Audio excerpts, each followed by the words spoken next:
The Palace on the Floor was written by Evelyn Sharp and will be read by Linda Levine. Prince Picotee had just built a fairy palace on the nursery floor, and he sat back on his heels and looked at it with pride. Surely no one had ever built so fine a palace before in the space of 13 minutes and a half. Not only were there 2 lofty towers that soared proudly upwards until they were actually as tall as the prince himself, but there was a great arched doorway as well, with a flight of stairs leading down from it away under the nursery table, and there was even a drawbridge made of a single big brick and suspended by a piece of string. All this, however, might be found in anybody's palace. What made the prince's palace different from everyone else's was just the way the windows were built. They were not built in rows like ordinary windows, so that anyone could guess how dull and square the rooms were inside, but they appeared here and there as if by accident, sometimes at a corner, sometimes on top of another window, sometimes under the battlements, wherever in fact the little builder prince had felt inclined to put a window. And the most wonderful thing of all was that however much he tried to peep through them, he could not possibly see what the rooms were like beyond. So the palace he had built himself was full of beautiful halls and rooms and passages that no one would ever be able to see. "No doubt," exclaimed Prince Picotee, "this is the most wonderful palace that was ever built."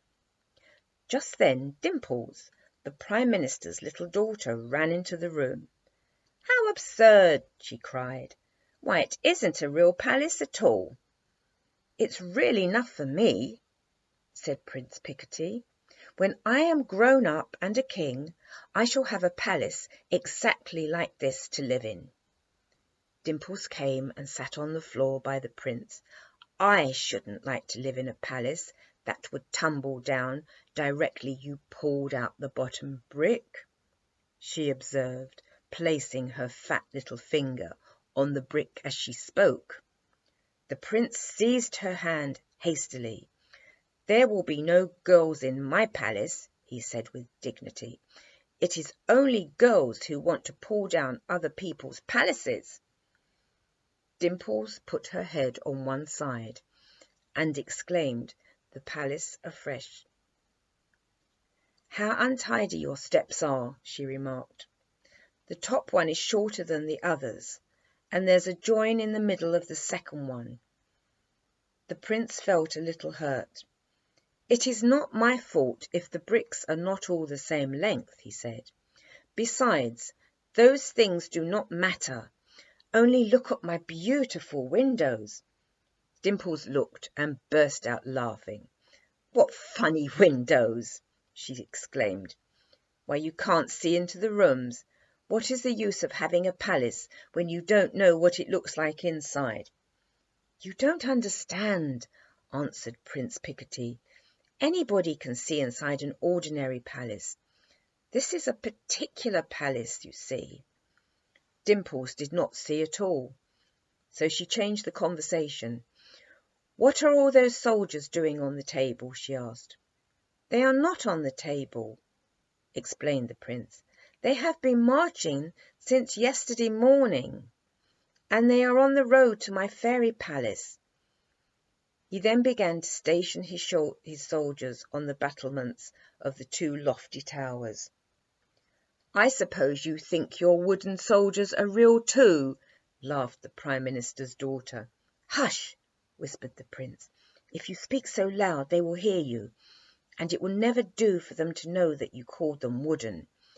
Anything might happen to you if you made them really angry." "You are talking nonsense," said Dimples, which was what she always said when she did not understand what the prince meant.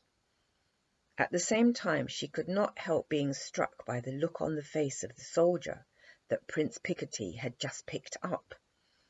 It was the captain of the little regiment, and as the prince placed him at the post of danger, on the bottom brick of all, she felt sure that she saw a flush of anger on his painted wooden cheeks, and a gleam of mischief in his round black eyes.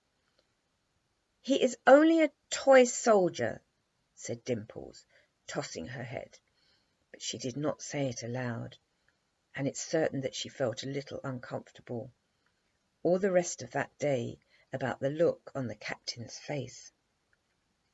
Now Dimples had come to stay with the prince for a few days, and it happened that the room in which she slept was next to the royal nursery, and right in the middle of the night, which, as everyone knows, is the time for imps and fairies to be about, she awoke suddenly with a most unpleasant start.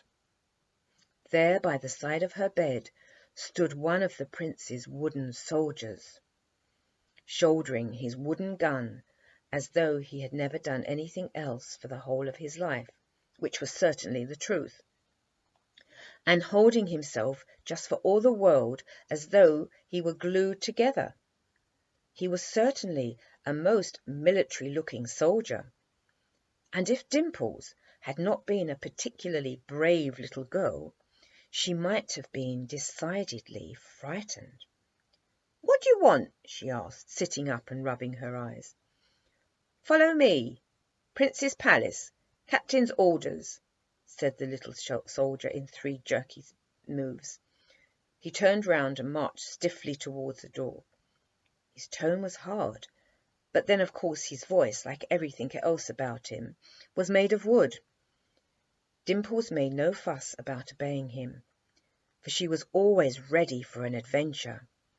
So out of bed she jumped without any more ado, and followed him into the next room. It took them several minutes to get there, because the soldier walked so very slowly. But this again was not surprising, for people with wooden legs cannot be expected to walk as fast as ordinary folk. When they reached the nursery, Dimples gave a cry of surprise.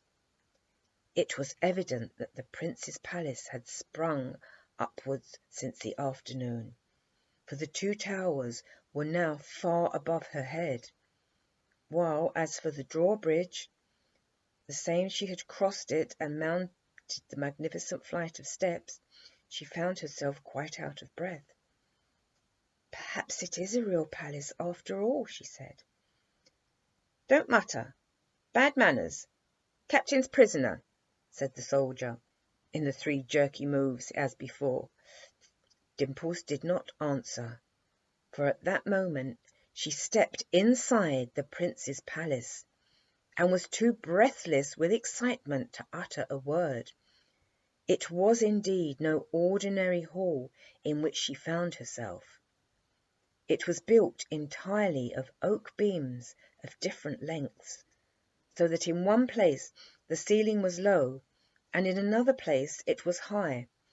In one corner there were several doors, and in another there were several windows. Here an arch tottered perilously over an opening, and there a solitary pillar blocked up the whole of a doorway.